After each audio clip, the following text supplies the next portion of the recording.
tarde, bem-vindos a mais uma conversa do confinamento. Desta vez temos connosco a doutora Gilda Moura, provavelmente conhecida de muitos dos que nos estão a ver.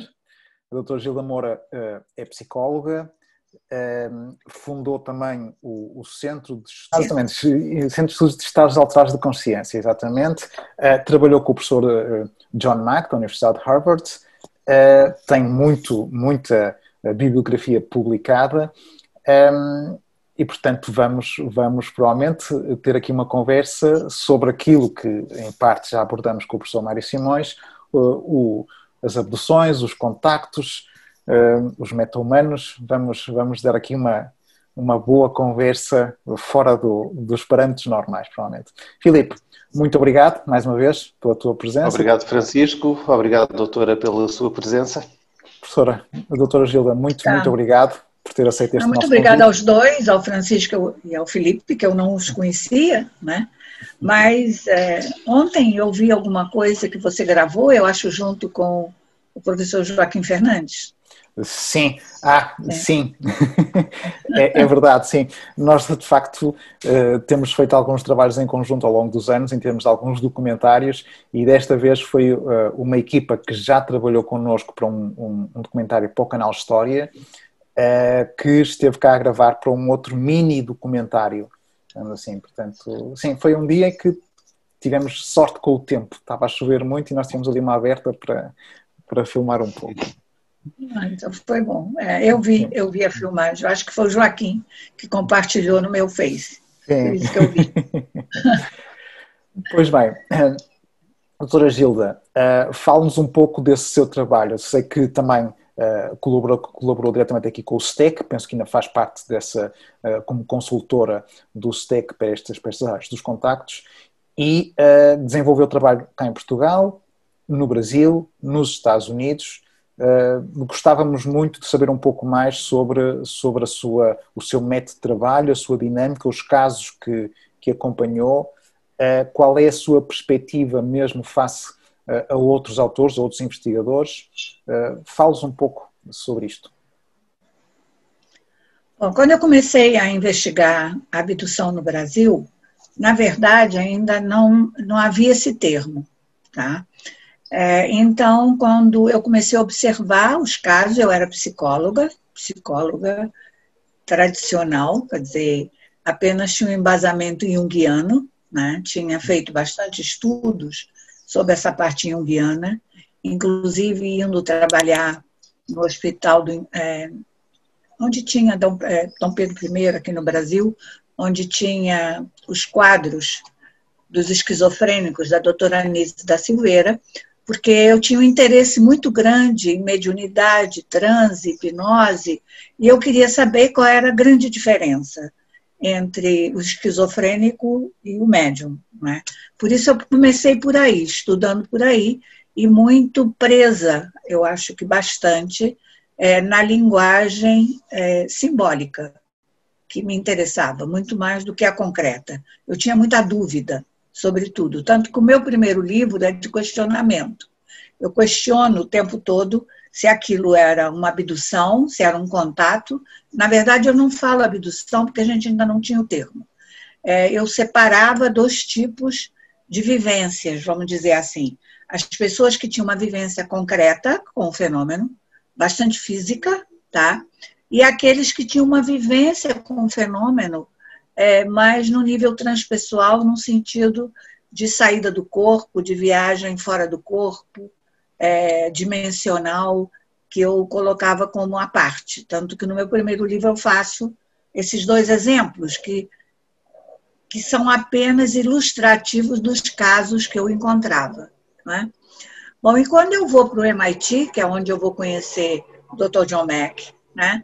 Foi por acaso, eu vi o congresso e enviei um e-mail para eles contando da minha pesquisa aqui, o que eu estava tendo conhecimento aqui. E aí me convidaram, e foi assim que eu conheci o John Mack. Né? No primeiro momento, a gente não ficou amigo. Por quê?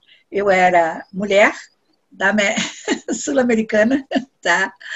E falei no congresso, antes dele, E a conclusão que eu tinha chegado ligada à consciência era exatamente similar à dele, né? Então, aquilo para ele foi um pouco difícil, até ele entender que a minha pesquisa validava a dele, porque era uma pesquisa num continente diferente, com pessoas diferentes, chegando a resultados semelhantes. Tá? A partir daí que ficamos amigos, né? E pudemos trocar muita vivência dentro da visão dele e da minha. Inclusive, pouca gente sabe, eu o regredi aqui no Brasil, quando ele nos visitou a primeira vez, além de termos tido junto contato na Amazônia. Ele estava comigo quando eu passei por essa vivência na Amazônia, que, na verdade, quando ele vai me hipnotizar para recordar essa vivência, eu vi muito pouco, porque foi uma hipnose um pouco corrida. Quando eu faço essa mesma hipnose com o Dr. Mário Simões, aí em Portugal, é que eu vou revivenciar, vou revivificar tudo que eu tinha passado na Amazônia naquele dia em que tivemos a vivência juntos. Então, o John me ajudou nesse sentido de eu começar a perceber que tinha mais gente, mais pesquisadores com uma visão semelhante, que também achava que o fenômeno levava para uma ampliação da consciência. Eu, quando comecei a falar de ampliação de consciência, era intuitivo. Eu nem sabia o que era isso.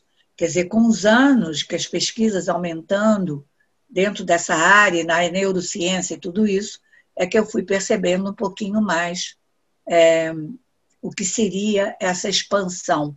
E o meu trabalho novo, que está em análise agora, mas o Joaquim Fernandes já me deu um espaço na revista para a gente colocar, vai falar exatamente sobre os contatados e essa expansão da consciência, né? E as emoções dessas pessoas, né?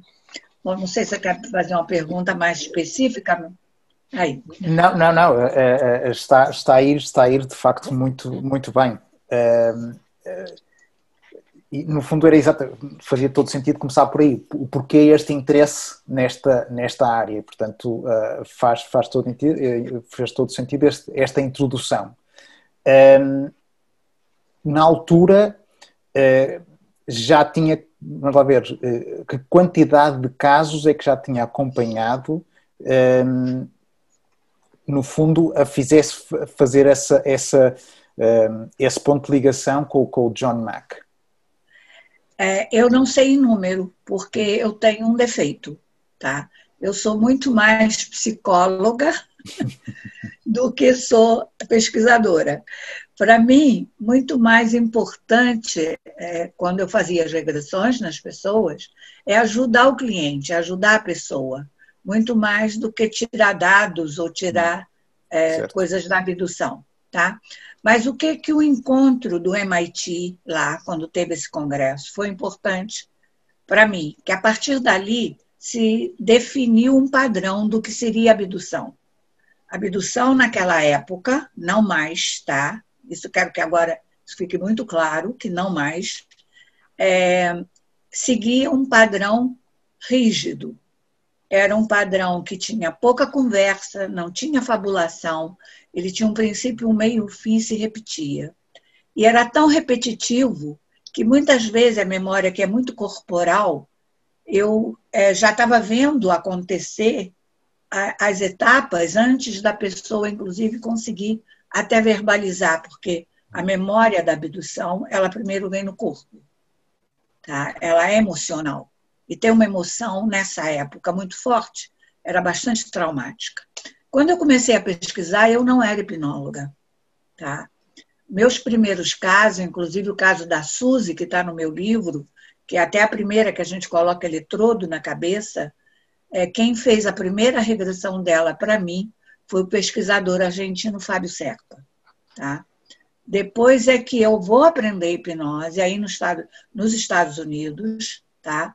Já porque um dos criadores da Sociedade Americana de Hipnose Clínica me faz fazer o curso, porque ele disse, você já sabe, você só precisa organizar, tá? E a partir daí é que eu vou passar a regredir os casos que eu encontrava. Então, mas eu já tinha um número muito grande de casos, por um fato muito simples. Eu era a única no Brasil fazendo isso como psicóloga. Tinha o Mário Rangel, tinha na Apex, em São Paulo, e não tinha mais ninguém. Por isso os casos vinham todos a mim. Por isso eu já tinha muitos casos, sem saber exatamente te dizer quantos, tá? Quando eu vou para o MIT. E esses casos, desculpe interromper, esses casos tinham todos semelhanças entre si? Ou havia casos que se destacavam um dos outros? Claro, Francisco, a abdução, nós não temos nada concreto, tá? O que faz a consistência do fenômeno é a similaridade dos relatos, tá? Então, é a soma dessas experiências similares é que vai dar a consistência dos casos, tá? Então, como eu te disse, tinha um padrão, e com ligeiras variações no tipo dos seres, no tipo da vivência, porque eu acho, para mim, o cenário é sempre armado e individual, tá? Então, tinha essas pequenas diferenças, mas existia um padrão rígido que acontecia com todos, tá? Sem fabulação, porque, para mim, a memória da abdução é uma memória à parte, é separada das outras memórias, tá? Eu não sei se ela é codificada, talvez numa frequência diferente. Inclusive, é uma frequência em que as pessoas sentem muito frio. É um lugar muito frio em que se passa a abdução, tá? Então, a única prova que nós tínhamos de alguma coisa acontecendo era a repetição dos relatos serem iguais. Aquilo sempre tinha um princípio em que a pessoa era uma luz. O Dr. John Mack, inclusive, coloca isso. Raramente viam nave, era uma luz, tá? Essa luz puxava a pessoa. Era tão físico, Francisco, que as pessoas hipnotizadas pegavam o cabelo aqui e diziam: estão me puxando por aqui, porque era muito físico, tá? Depois ela se via num lugar claro, que poderia ser uma nave, que ela identificava como possível nave, porque era um lugar tecnologicamente avançado, com muita luz, tá? Em que tinha, geralmente, alguma coisa de comando, e tinha um telão, que às vezes virava uma janela, tá? Nesse telão eram passadas cenas, às vezes de catástrofe, e essas cenas eram como uma realidade virtual, o abduzido se via ali dentro, tá? Vivendo aquilo, depois eles tiravam daí e passavam cenas de jardins, de coisas para acalmar, tá? Outra coisa que era muito característica e comum, quando a pessoa tinha muito medo, tá? Aqueles seres tipo Grey, com os olhos pretos grandes, eles chegavam muito próximo da pessoa, e a pessoa dizia para mim: tem 2 olhos pretos aqui em cima. Isso era muito comum. Às vezes, antes de começar um episódio, o que a pessoa recordava eram os 2 olhos pretos muito em cima do rosto.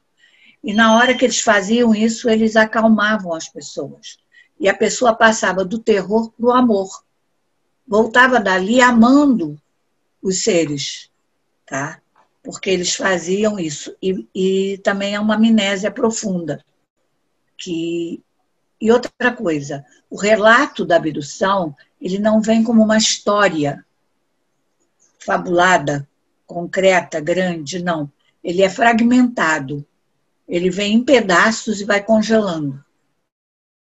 E você vai ter que ir andando com o tempo para aquela memória possa retornar.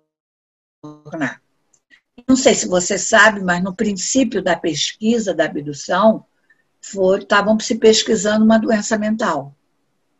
Era para saber se isso era uma doença psiquiátrica nova no mundo, tá?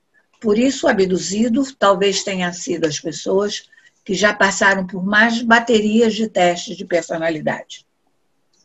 No fundo faz sentido, porque é algo de repente que sai fora da norma, não é? Portanto, exatamente. Faz sentido. Mas a doutora Gilda acompanhou mais algum caso na América do Sul, para além do Brasil? Conseguiu perceber Argentina, eu ia muito à Argentina. E o padrão era o mesmo? O padrão era o mesmo, e o grupo que eu acompanhei bastante, o grupo do John Mack no Pia, também. E o padrão também era o mesmo. Okay. E em Portugal, no início, em Portugal eu não fiz a pesquisa direta. Havia pouco relatos de casos, tá? Então em Portugal tinha um consultório comum, normal. Não é? E os casos surgiam espontaneamente em regressões no consultório. Tá? Eu tenho a ideia de me recordar de ler que a doutora fazia uma certa diferença entre a realidade portuguesa e brasileira, talvez porque a sociedade portuguesa, não só pelos seres, mas também porque é um tema menos falado, é um tema quase de nicho comparado com o Brasil, as pessoas são mais fechadas, não é? Reservam-se mais. Não é? Mas há também diferença de seres a contactar. Sim, duas coisas. Primeiro que aí, o que eu chamava de reptiliano na época, tá? Em Portugal todos os casos tinham reptilianos. No Brasil isso era muito raro. Okay. Em Brasil eu só encontrava seres de características reptilianas quando o caso era próximo ao lugar que tinham grutas.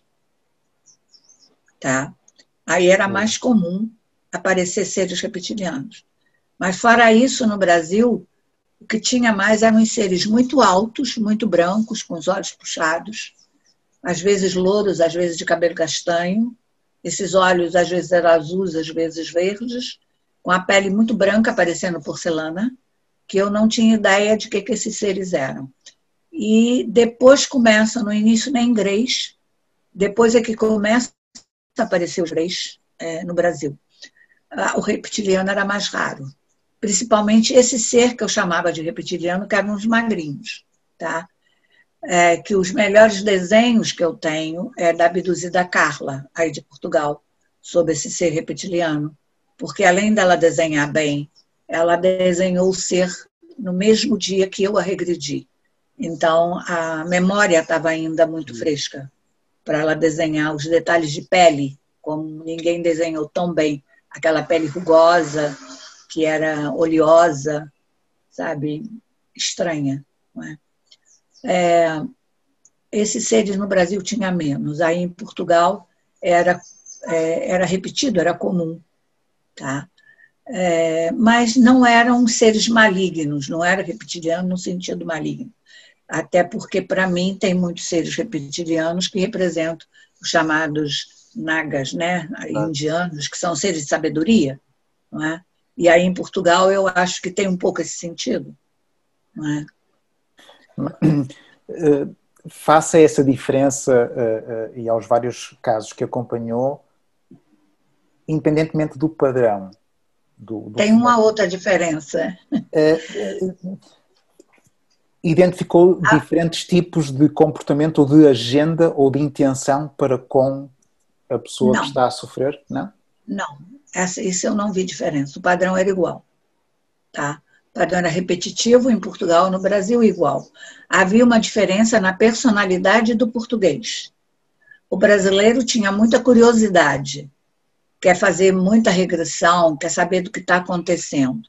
Em Portugal, com exceção de 2 pessoas, quando surgia espontâneo no meu consultório, as pessoas diziam para mim, a mim não me interessa. Se a senhora quiser me regredir de novo tudo isso, eu faço pela senhora, mas eu não tenho interesse. Tá?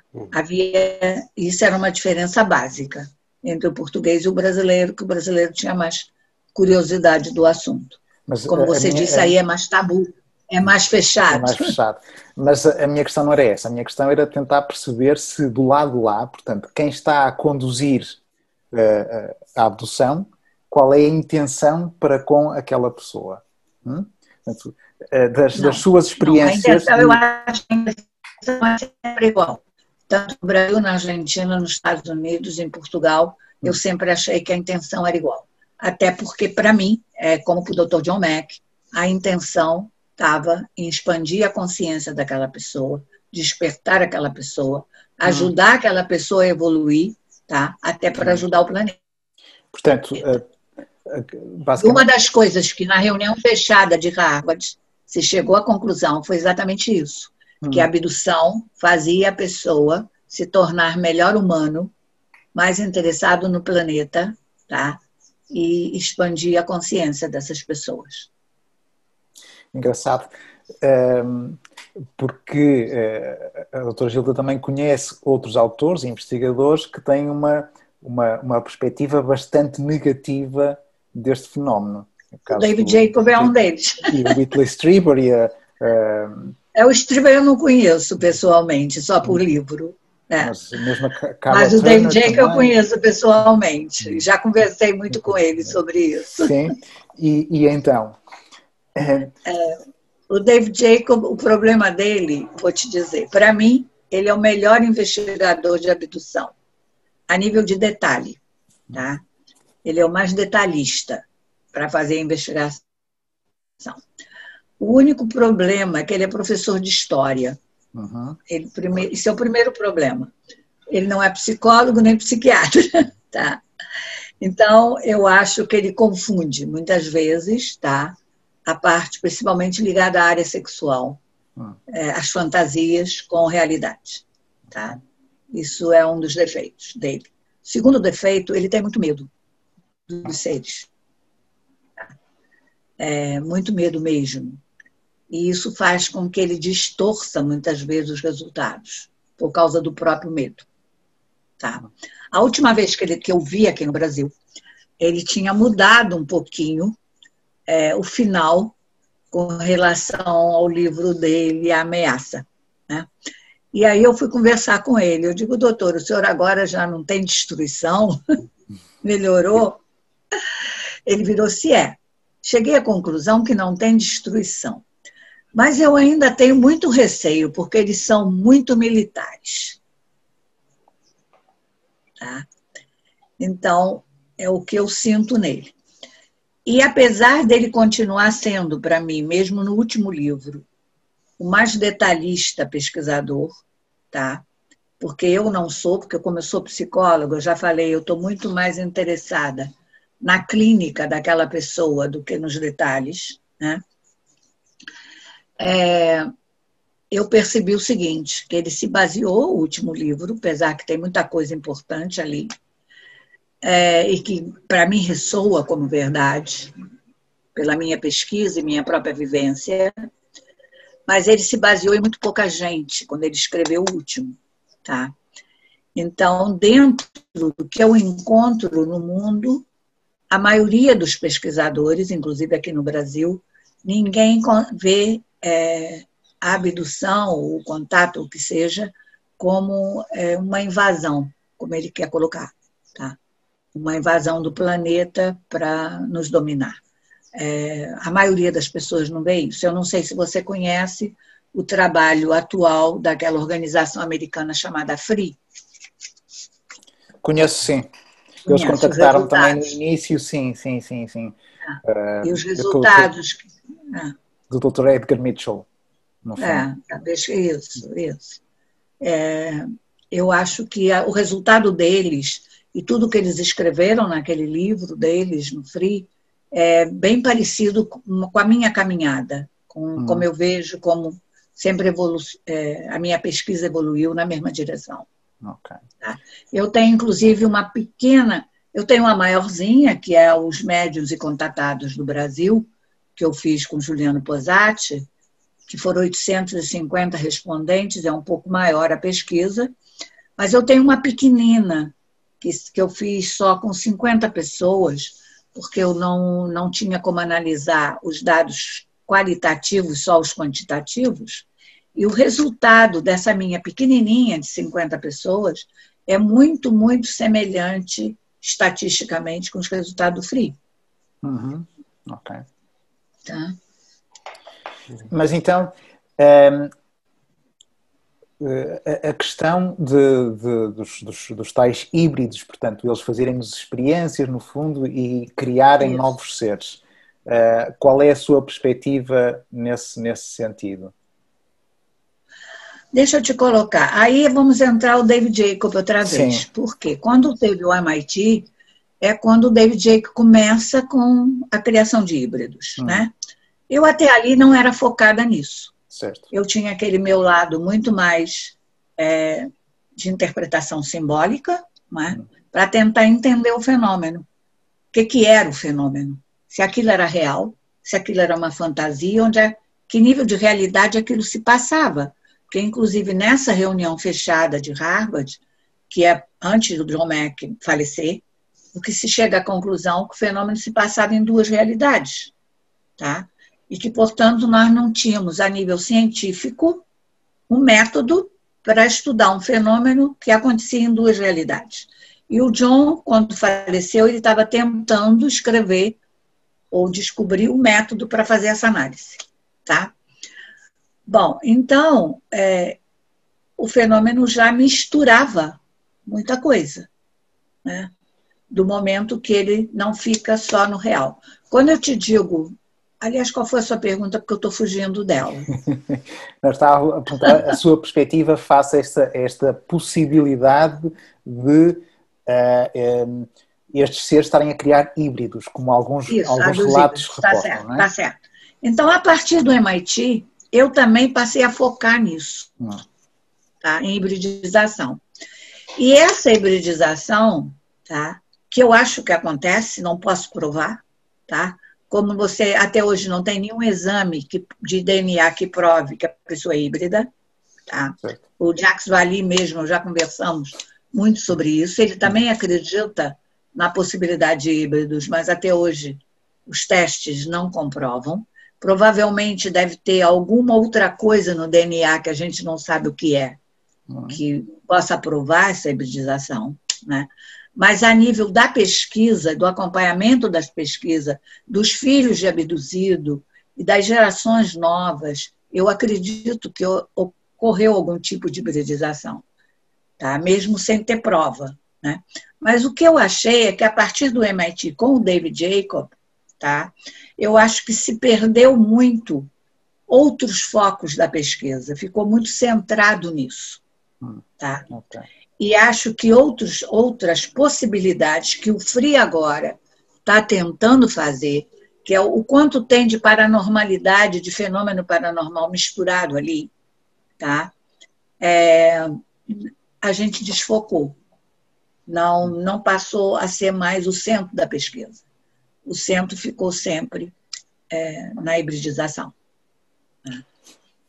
Pois, quer dizer, porque... Agora, tem um detalhe muito interessante do David Jacob. Quando eu fui ao MIT, eu tinha acabado de ter a minha experiência, que eu conto no meu livro da Noite Especial, que supostamente seria um extraterrestre em corpo humano, físico, né? E eu vou falar com o David Jacob, porque aquilo para minha cabeça não fazia sentido. E eu queria entender, queria saber a opinião dele sobre aquilo. Ele olha para mim e diz assim, fica quieta, pelo amor de Deus. Essa gente aqui já está difícil de acreditar na possibilidade da abdução. Se você ainda falar que tem ET no meio de nós, não vai dar certo. No entanto, o livro novo dele, ele começa com um caso muito semelhante ao que foi o meu caso, né? E na época ele não queria nem ouvir falar, tá? Nessa possibilidade, que ele hoje em dia ele coloca como se fosse híbridos andando no meio de nós, não é? Certo. Bom, há muitos outros contactados que referem essa questão de haverem outros seres iguais a nós, não necessariamente híbridos, que se passeiam por aí. O caso do Robert Dean, mas enfim, muitos outros que abordam essa questão, não é? Agora, relativamente ainda à questão das abduções, porque é algo que é muito traumático, penso eu, para quem... Era. Já não é. Era. Né? Não. Não. Deixa eu te explicar. As pessoas que eu regredi nesse último... Não esse ano, porque esse ano com a pandemia, eu só fiz regressão aí em Portugal em março. Mas depois não regredi mais ninguém aqui no Brasil, porque eu já voltei com a pandemia. Eu vim no último voo da TAP, de Portugal para cá. até antes de fecharem, né? Sim, porque eu lembro que a sua palestra foi cancelada na universidade, foi cancelada precisamente já por causa da pandemia. Isso. Agora eu estou escrevendo o artigo para mandar para publicação, e quando eu voltar aí, então, eu faço a apresentação, né? Que eu não fiz. Bom, eu de 2 anos para cá, 2 anos e meio para cá, por causa de um caso em São Paulo, de 2 moças em São Paulo, eu parei de focar só na abdução, tá? E resolvi pesquisar os contatados, porque os contatados eram marginalizados como pessoas fora da realidade, né? Os ufólogos não queriam saber deles, ninguém queria saber de contatado. Da abdução, sim, porque a abdução tinha um trauma, a abdução era mais concreta. Bom, como eu disse, não tem mais trauma, são 2 coisas que não tem mais. Abduzido que eu regrido com mais de 50 anos tem memória de abdução traumática.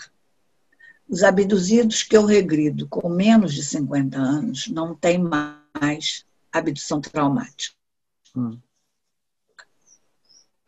Um contato.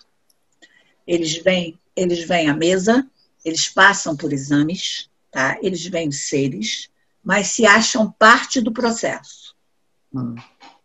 Tá? Outra coisa que sumiu, viu que eu falei que tinha um telão na nave? Não tem mais telão. A nave agora só tem janela. Ninguém mais vê telão. Ninguém vê mais nada de desgraça dentro da nave. Não tem mais terremoto, não tem mais enchente, não tem mais nada disso na nave. Muito pelo contrário, eles só veem outros planetas, veem estrelas, vão ser levados para outros lugares, vão conhecer suas identidades, principalmente a geração que está entre 30 e 40 anos. A maioria das regressões minhas nos últimos 3 anos, as pessoas estão nessa faixa etária. Tá? E é como se uma faixa etária que me dá a sensação que está acordando agora. Está despertando para outro nível de consciência e para outra realidade. Mas pode ser essa experiência também, no fundo, estar a ser influenciada pelo aquilo que se vive hoje em dia, com as redes sociais, etc., e realmente com a busca de essa... Não creio. No contato, sim. Na abdução, não. Já te disse que a abdução é uma memória separada. Certo. Eu não tenho, por exemplo, em relato de regressão minha, de consultório, ninguém vendo pleidiano, arturiano, venusiano, não tem nada disso. Nada. Isso é memória de contatado que sai do corpo dormindo, que vai por aí passear e que vem com esse tipo de relato. O que encontra no quarto, o que encontra não sei aonde. Outra coisa, o fenômeno já perdeu muito de fisicalidade. Hoje em dia é muita luzinha no céu, mas muito raro o relato de que uma nave pousou e que alguém saiu de dentro dela ou que foi levado para dentro dela. Tá? É tudo, a maioria dos relatos, a pessoa está dormindo ou está fora do corpo. Okay. Doutora, a doutora há pouco usou uma expressão que fixei, que é a codificação da abdução. E os relatos da abdução, por norma, têm associado um género de amnésia. Essa amnésia será causada pelo próprio cérebro num processo de recalcamento de uma memória dolorosa ou é induzida por estes seres que nos contactam? Olha, para mim eu acho que é induzida, mas lá no MIT essa pergunta já era a grande pergunta. É um efeito secundário do próprio humano se protegendo de uma memória traumática, tá? Ou foi uma amnésia induzida, tá?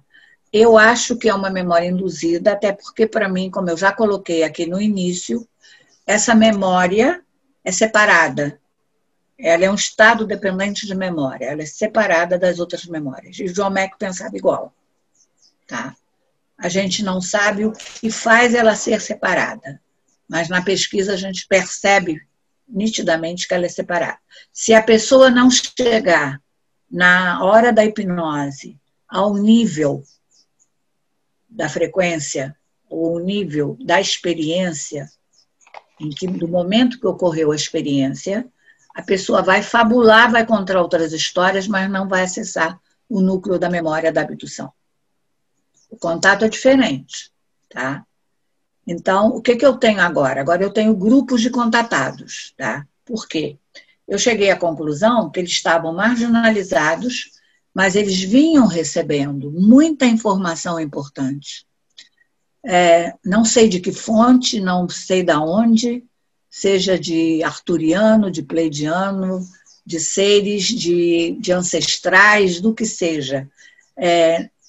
Não me interessa tanto a fonte, me interessa a mensagem. O que estão passando, o que tem de importante ali, o que nós podemos filtrar que possa interessar a humanidade. Então, passei a fazer o encontro dos contatados, e aí passou a ocorrer um fenômeno que é bastante interessante. Eles se sentirem muito bem, porque é como se encontrasse a família. Porque é um lugar em que eles podem se expor sem crítica. Eu não tenho intenção de julgar ninguém. Nós temos a intenção de ajudá-los a se equilibrar, estudar as emoções deles, para ver como equilibrar essas emoções, para ajudá-los a expandir melhor essa consciência, com mais senso de realidade, tá? E não julgá-los ou interpretá-los. Tá? Isso tem sido muito positivo. As reuniões ficam muito interessantes, os grupos também, e foi em cima disso que a gente fez a pesquisa nova, que eu ia apresentar lá. Por quê? Porque é um grupo que entra num estado alterado de consciência, bastante expandido, sem nunca ter meditado regularmente. Pode ser que até agora medite, mas antes não foi por meditação. Foi por um fenômeno anômalo, porque ele passou por uma experiência, seja de que tipo foi, tá? Que fez com que ele expandisse essa consciência e essas emoções mudassem. E o primeiro resultado bastante interessante, eu depois vou apresentar isso com detalhes, é que a gente pensava, por exemplo, que teria muito medo, que seria uma das emoções que eles passam, que eles têm medo, principalmente os que são abduzidos, que teria muita emoção de medo, de solidão, tá? E que essas emoções seriam muito fortes. E o que a pesquisa mostrou é que não é. Esse grupo lida muito bem com as suas emoções e tem isso de uma forma muito leve, muito light. Tá? Isso foi um resultado que nós também não esperávamos que fosse sair da pesquisa. É um grupo pequeno, porque o grupo é muito grande, dos contatados do Rio, de São Paulo e de Curitiba, que eu já tenho. Mas nós só medimos 24 em São Paulo, por enquanto.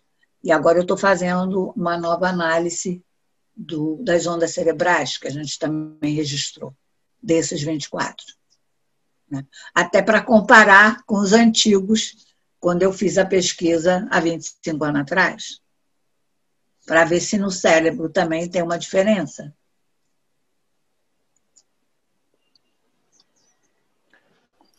Doutora, eu sei que a doutora defende que uma abdução não ocorre aleatoriamente e, portanto, há toda uma preparação prévia que antecede a abdução.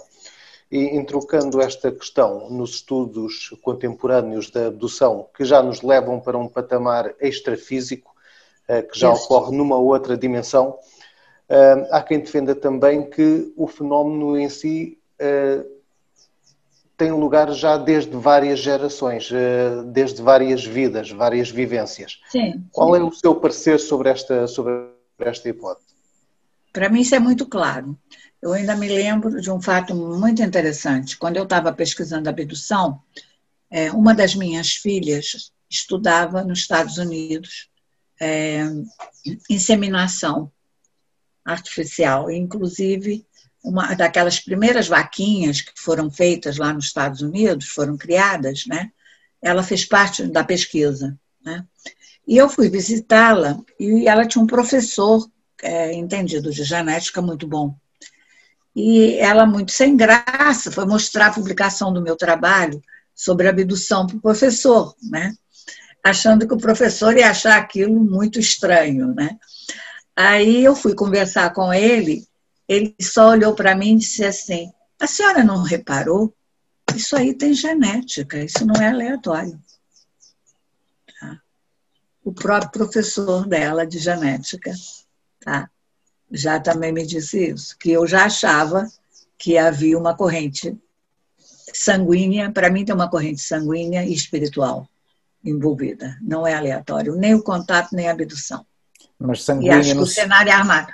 Olha, quando começou, não sei se vocês conhecem da pesquisa do Dr. Léo Sprinkle, lá do início, porque foi ele que começou essas pesquisas nos congressos chamado Rock Mountain, na Universidade de Wyoming, tá? Eu participei de algumas, foi onde foi feito o primeiro teste de personalidade, que é Sprinkle e Parnell, foi lá, dos abduzidos, e foi o primeiro lugar em que contatado teve voz. Era um espaço, como eu estou fazendo agora, para os contatados falarem. E até os que vieram contatados só mentais tiveram voz no Wyoming. E eu tenho os anais todos desse congresso. Tá? E já lá naquela época, eles já achavam que o cenário era armado. Tá? Do contato, da abdução, que não era aleatório. Certo. Quando fala em sanguíneo, tem alguma coisa a ver com o tipo de sangue ou apenas a condição genética daquela? Eu acho a condição genética, porque todas as pesquisas dos tipos sanguíneos que tem do mundo, tem do ICAR, que é o que fez uma pesquisa maior de sangue no mundo, tá? De um modo geral, concentra mais no sangue O positivo e negativo e A positivo e negativo. A maior concentração estaria nesses dois tipos de sangue, mas não é no O negativo como falam, tá? Então, fica mais difícil de achar que é por aí. Quando eu falo, é corrente mesmo, é genética. É a corrente de avô, tataravô, lá o que seja. Né? Mas, quer dizer, nunca conseguiu identificar o porquê dessa escolha? Okay. Não. Eu acho que tem um gene. Só que eu me lembro que eu pedi ao John Mack, na época, que eu queria uma pessoa para fazer a pesquisa de gene. Tá? O problema é que desde Hitler, ninguém quer fazer essa pesquisa. Tá? Porque tem medo de criar uma raça diferente. Tá? Ou descobrir uma raça diferente. O John dizia assim para mim, eu te apresento geneticista, mas nem fico perto. Não sei se é porque ele era judeu, então não sei. Mas ele dizia, não, eu não quero saber, eu não quero, porque eu sempre tive interesse em saber se teria alguma coisa, algum padrão nessa genética. Porque isso não é novo. Gente, lê a Bíblia, lê o Antigo Testamento. Tem que ter um gene qualquer que é diferente. Deus, se você reparar no Antigo Testamento, de vez em quando lá na tribo ele pegava um assim no meio e aquele virava o profeta. Por quê? Provavelmente porque já tinha alguma coisa. Os hindus sabem que para subir uma Kundalini, tá, você precisa ter uma genética certa. Senão você vai ficar doido. E para mim, na abdução e no contato, a energia da Kundalini é estimulada. Então tem que ter a genética. Agora, eu não sei o que é. Francisco, eu tenho tanta vontade de saber quanto você. Que gene é esse? O gene alterará só a ativação do mesmo. Será que é só ativação? Não sei. Doutora, mas nestes... Desculpa, Filipe. Francisco. Nestes relatos de abdução e até de contacto, mas principalmente de abdução, como é que nós podemos categorizar aqueles que vêm acompanhados de relatos de presença de militares dentro destas supostas naves ou bases?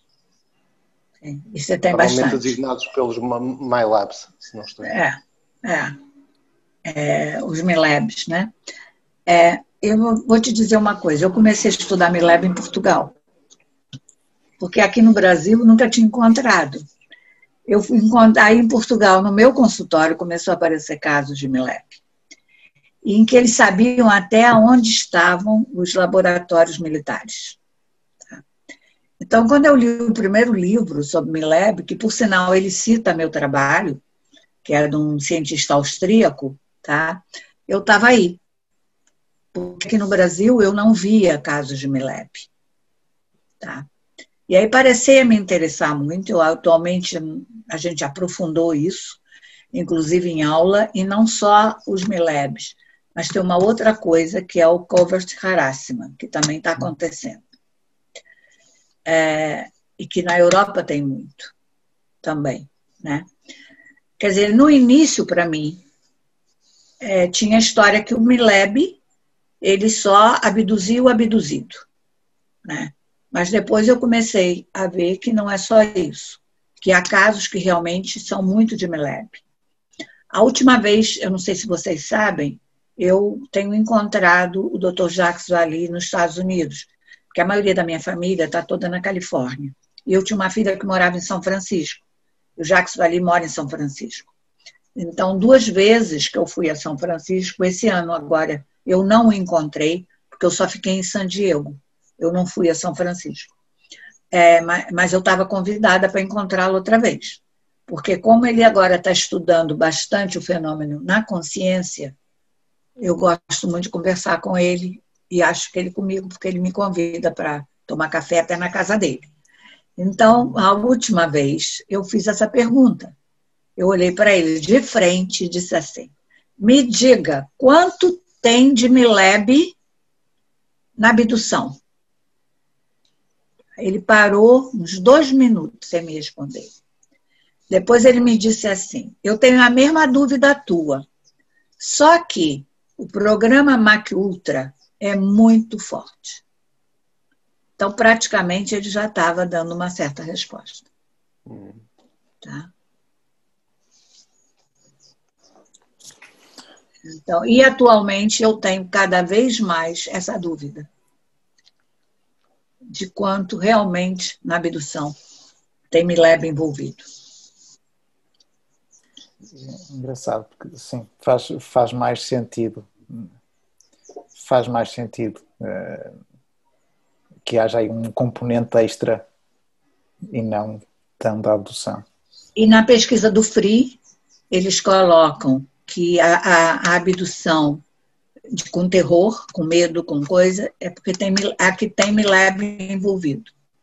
Que quando não tem Mileb, ela não é tão traumática. Ou seja, quando seria uma abdução pura, não é tão traumática. Não é tão traumática. Se há essa componente extra de algo influenciada por algo mais terreno, se calhar há essa intenção de provocar medo. Isso. Ou seja, poderia haver uma agenda de tentar classificar o fenómeno como algo a ter medo, porque a expansão da consciência pode não ser benéfica para determinados meios. Seria isso? Poderia. Nós estamos vendo agora a pandemia com isso também, não é? Exato. Exato. Mas eu tenho minhas dúvidas, tá? E eu achava que aqui no Brasil não tinha Mileb. Até que um senhor, num congresso, disse para mim, evita falar sobre isso, tá? E no Brasil tem Mileb, como tem na Argentina, no Uruguai e no Chile. Ao ocorrer, se o fenómeno ocorre e a nível mundial, a MyLab teria que ocorrer também a nível mundial. Não é? Exatamente. Se for realmente apenas uma questão de controlo, de indução de uma experiência má, tem que ser a nível mundial. E provavelmente com uma fonte só. Digo eu, que não sou investigador na área. Mas a abdução traumática teve uma vantagem, tá? Porque os contatos começaram bonitos. E aí as pessoas ficavam muito sem pé de realidade, foram marginalizados. Quando eu fui para o MIT, eu era proibida de falar de contatado. Contatado está tudo fora da realidade, tá?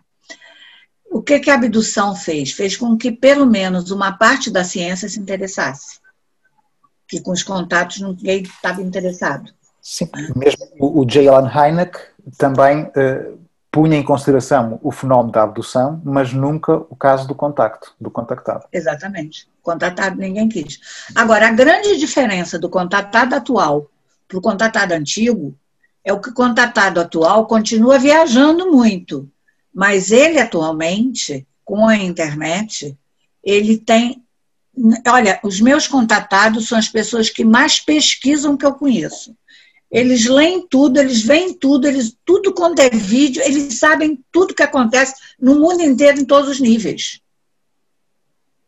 Eles podem até viajar no fenômeno, mas eles estão tentando entender o que se passa com eles. Tá? Não são mais aqueles alienados de nova era que vão fazer um culto e para por aí. Não é mais assim. Eles querem entender, eles querem realmente saber o que está acontecendo e o que eles podem fazer com aquilo que acontece com eles. Isso é interessante. Aí a mídia tem influência. Porque aí, como tem muita droga na mídia, eles muitas vezes se perdem por aí. Eu, quando dou os cursos, é para ensinar a filtrar. Eles aprenderem a filtrar.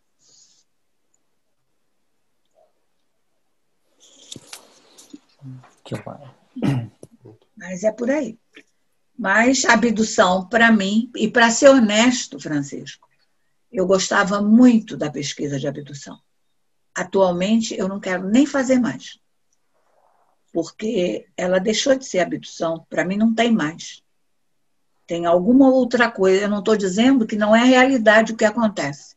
O que acontece atualmente talvez seja mais real até do que era antes. Mas é uma realidade que é mais difícil de você saber o que é fantasia e o que é viagem. Porque é muito, muito sem a parte mais física do fenômeno. Por exemplo, o caso da Betty e do Barney Hill, considera-o também como sendo uma experiência para provocar a expansão da consciência? Não sei, porque eu não lidei com eles. Então, certo. Eu não sei se eles sim, expandiram alguma coisa. Não sei. Claro, Vou te dar um exemplo parecido. Aqui no Brasil, tinha uma pianista, a Luli Oswald, foi um caso conhecido, tá? Que ela foi levada de um carro junto com outro rapaz. É um caso que foi pesquisado pela doutora Irene Granke aqui no Brasil. E a Luli costumava ir, ela já faleceu, aos encontros da doutora Irene, que eu participava também. Tá? Então, a Luli foi um caso de terror, de abdução, muito tipo Barney Hill. Tá? Não tinha nada que mostrasse uma evolução da consciência, alguma coisa por aí. Apesar que a Luli já era uma pessoa especial. Era uma pianista famosa, era uma pessoa diferente. E aí eu comecei a perceber que os abduzidos todos, tá, tinham a sensação, porque eu acompanhei casos ao longo dos anos, né? Tem 30 anos que eu estou nisso, né, Francisco? Então, vendo o que vai acontecendo com a pessoa com o passar dos anos. E era comum eu perceber que eles tinham um relato de algum ser que aparecia sempre para eles, tá? Que estaria sempre próximo a eles. E que, com o passar do tempo, eles começam a não ver mais esse ser e começam eles a falar coisas como se fosse esse ser. Eu cheguei para o John Mack e disse assim, John, todo abduzido tem um ser próximo a ele. Que eu não sei se é o outro eu dele, se é o eu superior, se é um guia, se é um protetor, o que é? O John olhou para mim e disse, não tem, meus abduzidos não têm. Aí tinham 5 abduzidos dele nesse momento na sala. Eu disse, eu posso perguntar? Ele disse, pode. Aí eu saí perguntando. Todos os 5 tinham consciência disso. Aí eu disse para o John, olha, os 5 têm consciência disso. Ele virou assim, por que eu não sei? Eu digo, você não perguntou. Você nunca perguntou a eles. Porque você, inclusive, disse para mim ficar quieta. Eu perguntei. Eles têm consciência. Aí aconteceu a mesma coisa na Irene. Eu estava falando isso, que todo abduzido tinha consciência, que tem um ser, que ele pode se comunicar com esse ser. Tá? A Irene disse, não tem. Pergunta a Luli. A Luli nunca falou que tem um ser perto dela. Aí eu perguntei a Luli. Aí a Luli olha para a Irene e diz, Irene, fica quieta. Tá? Eu não me comunico porque eu não quero, mas eu tenho um ser que está sempre do meu lado.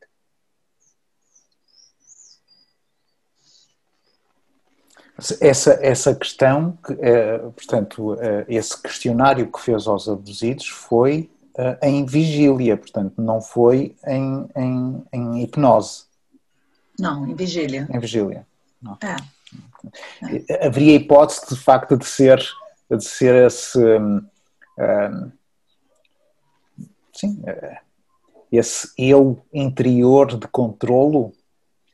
Eu acho que é o eu superior deles, que eles veem como fora deles. Uhum. Seria, ou talvez eles numa outra dimensão, que hoje em dia é essa conclusão que estamos chegando, que nós temos vários eus e multidimensionais e que provavelmente esse ser pode ser... Que os hindus, eu não sei se vocês conhecem a iluminação de Mutkananda. O livro de iluminação Mutkananda é um guru que criou a Siddha Yoga. Tá? Os livros dele são muito interessantes. E quando ele se ilumina, ele tem um relato que é muito interessante, que ele diz assim, que abre um portal, que ele chama Pérola Azul, dali sai um ser azul. E hoje em dia, abduzido, contatado, tem visto muito ser azul. Tá? Dali sai um ser azul.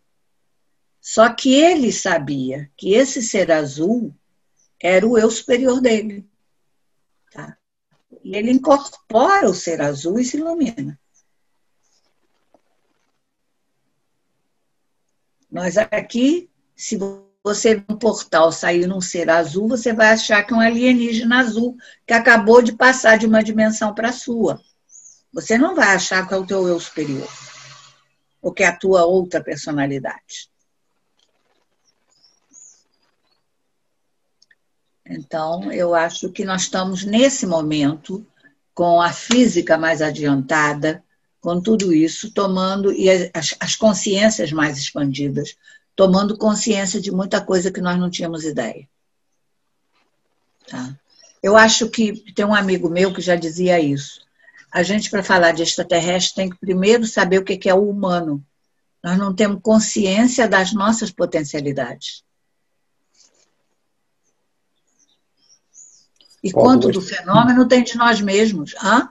Sim, mas pode o extraterrestre ser uma criação da nossa consciência, então? Não creio. Eu acho que vai além disso. Mas eu acho que tem muito da nossa consciência aí. Pode ser um viajante de futuro? Nós não temos muita ideia disso. Entendeu, Francisco? Isso ainda é uma coisa difícil para nós. Nesse nível que estamos. Agora que a física está avançando um pouquinho mais, para a gente poder começar a entender um pouco mais esses fenômenos.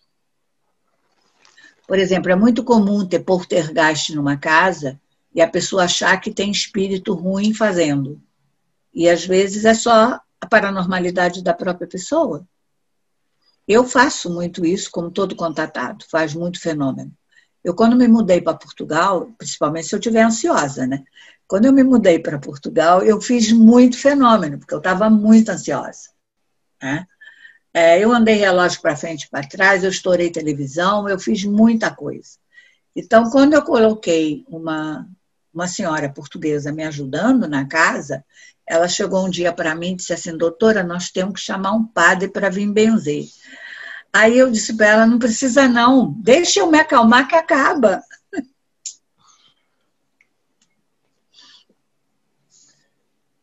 Percebeu? Está percebendo, Francisco?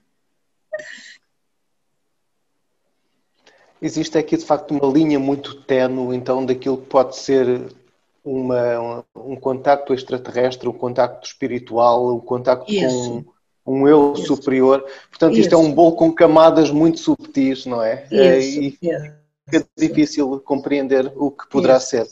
Isso. E agora no Brasil, então, com o espiritismo entrando na ufologia, isso ficou mais complicado para a minha cabeça. Porque aí começa a traduzir todos os fenômenos dentro daquela visão, e não necessariamente é. Tem outras possibilidades, não é? Porque é muito misturado, porque o fenômeno já... O que o fenômeno faz? Nós sabemos desde o princípio. A primeira coisa que a abdução, o contato faz quando é real, tá? É abrir a sua paranormalidade, sensitividade, espiritualidade, abre isso tudo, tá? E aí, a partir de que abre, começa a ficar confuso. O caso português da Carla, ela agora está até escrevendo um livro que eu incentivei, eu estou fazendo a leitura do que ela vai escrevendo, tá? Finalmente eu consegui que ela colocasse as vivências dela num livro. E a gente conversou quase 2 anos, ela fez muita coisa para aprender a separar o que era a mediunidade e o que era o contato, tá? Porque isso estava tudo misturado.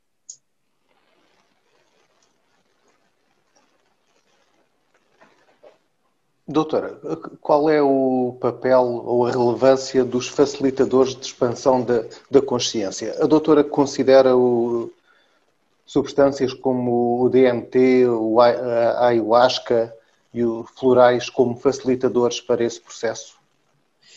Olha, nós estudamos os florais para ver até onde ajudava na emoção, para melhorar essas emoções dos abduzidos. Estatisticamente, o resultado foi quase nulo, mas a nível das respostas e da conversa com as pessoas, teve uma influência, porque o placebo foi quase igual ao floral, teve a diferença do floral foi muito pequena para o placebo, mas o número era pequeno, foi um floral para grupal, não foi individual, então houve pequenas diferenças nisso aí, não é? Que fazem diferença. A ayahuasca, eu tenho a pesquisa da ayahuasca publicada, né? E no final da pesquisa eu tomei ayahuasca também. Desde que eu conheci a ayahuasca há muitos anos atrás, que foi na Argentina, com peruanos que iam ao congresso do Fábio Serpa, tá? Que usavam a ayahuasca um pouco diferente do uso no Brasil, né? Eles tinham a consciência que a ayahuasca era um ritual de limpeza, tá? E a minha sensação dentro da pesquisa que é um ritual de limpeza e que o que você acessa tomando a ayahuasca, de um modo geral, você acessa o que nós chamamos do teu psicoastral, não muito além disso. Mas eu tenho, por exemplo, no grupo dos contatados, agora em São Paulo, gente que toma ayahuasca há muito tempo, que depois expandiu a consciência, depois parou de tomar, passou a ter contato a partir disso, né? E que estão muito bem, que aprenderam a lidar, dosar, e a usar isso de uma forma consciente, e que hoje em dia trabalham com cura, e com contato, e bastante equilibrados, tá? Então, como eu tenho um amigo que estudou comigo na faculdade, que é o doutor, que é psicanalista junguiano, que é o Felipe, Bandeira de Mello, que trabalha com a ayahuasca há mais de 30 anos. E ele é psicanalista junguiano, tá? Que também sabe muito como lidar com tudo isso. Então, eu acho que depende de onde toma, como toma e com que finalidades. Então, eu acho... eu não vi, por exemplo, quando eu fiz a pesquisa, ninguém com a consciência expandida tipo de contato. Não havia alteração de frontal, era todas de occipital, tá? Mas isso há 30 anos.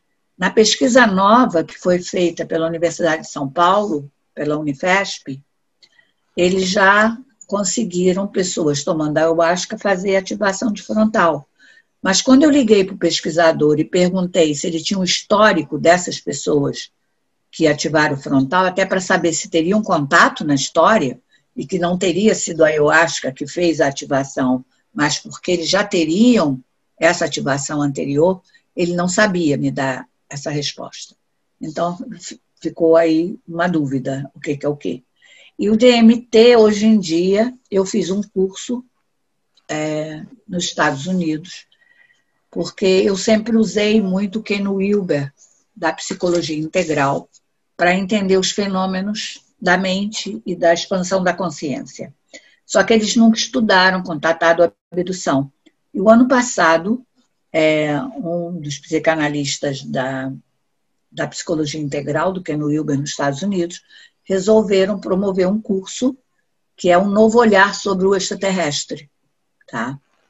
E eu fiz esse curso deles, né? E eles, numa das aulas do curso, eles vão colocar livros também do DMT, sendo considerada a molécula de Deus, como uma ajuda para essa abertura. Não é? Não faz parte da minha pesquisa. Eu me lembro que quando teve o congresso na Amazônia, do doutor Stanislav Grof, que é da psicologia transpessoal, o irmão dele, porque todos começaram esse estudo com LSD. Depois foram proibidos de usar e o Grof criou a respiração holotrópica para substituir o uso do LSD. Mas o irmão dele, que morava no Canadá, tinha continuado com as pesquisas com LSD. Ele conversou muito comigo nesse congresso e me dizendo que as pessoas tinham também experiências de contato quando tomavam LSD.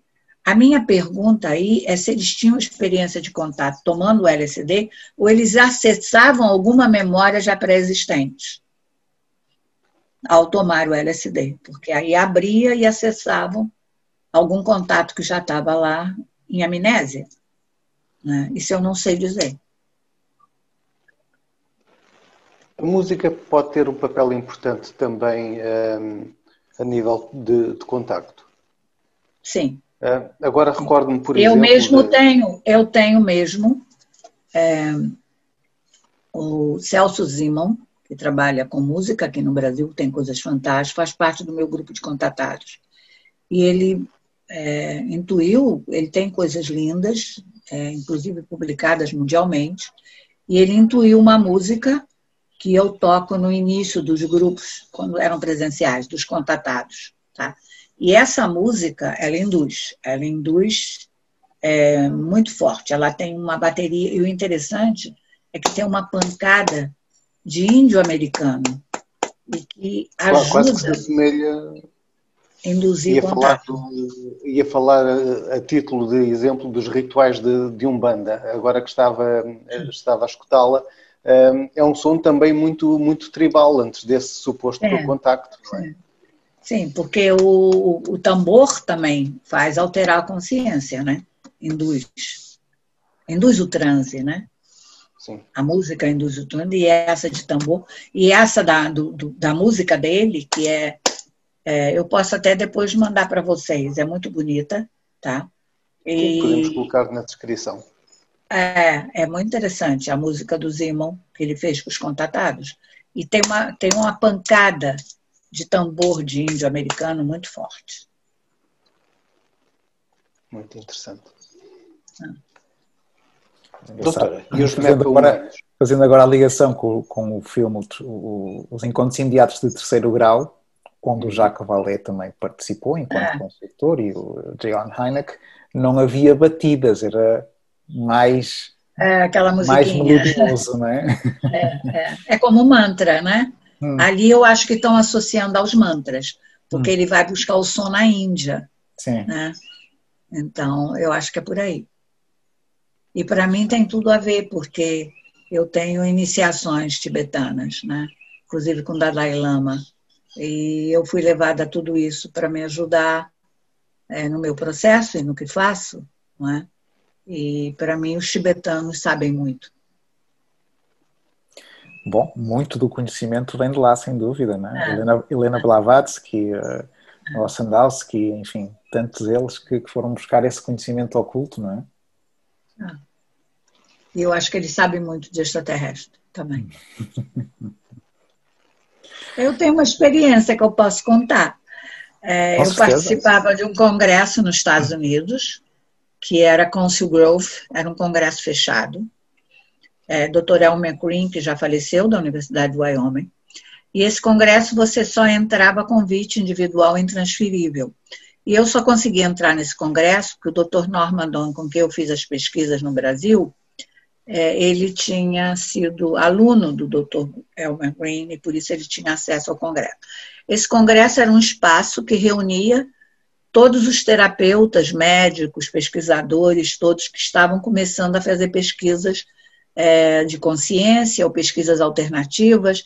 Era um espaço para essa gente se encontrar, sem publicidade, sem jornalismo, para poder trocar e um dar apoio ao outro dentro do que estava acontecendo. E num desses congressos que eu fui, me entra uma senhora, uma índia americana, com um garoto, numa sala que nós estávamos vendo nos slides. E quando ela entra, a frequência da sala mudou, ficou muito forte. E de noite eu vejo ela no palco, junto com o monge tibetano, ela fazendo uma palestra com o garoto. O garoto era filho da Índia com um irlandês. E o menino, desde pequeno, voava tudo dentro de casa. E os tibetanos reconheceram a criança como uma encarnação de um lama. E levaram a Índia para o Tibete. Ela passou por iniciações lá no Tibete para poder criar a criança que era especial. E aí eu tentei falar com a Índia e ela virou-se para mim e disse, me olhou só assim direto, me encontra amanhã de manhã, às 9 horas. Aí eu fui com o Dr. Norma encontrá-la e quando eu cheguei lá, ela olhou para mim assim, de cara. E os extraterrestres?